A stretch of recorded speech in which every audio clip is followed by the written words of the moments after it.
15.5 বছর বিএনপির মিছিলে লোক খুঁজে পায়নি, আর এখন এত বিএনপি হয়েছে যে মঞ্চে জায়গা পাওয়া যায় না বলে মন্তব্য করেছেন বিএনপির জাতীয় নির্বাহী কমিটির সদস্য অ্যাডভোকেট এম রুহুল কুদ্দুস তালুকদার দুলু।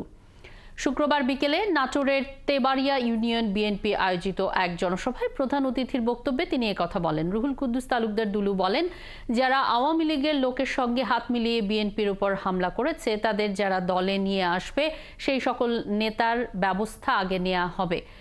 বিএনপির কেন্দ্রীয় কমিটির এই নেতা আরও বলেন, 5 তারিখের পরিবর্তনের পর অনেক ষড়যন্ত্র শুরু হয়েছে। ভারতে পালিয়ে যাওয়া আওয়ামী লীগের নেতারা এসব ইন্ধন দিচ্ছে।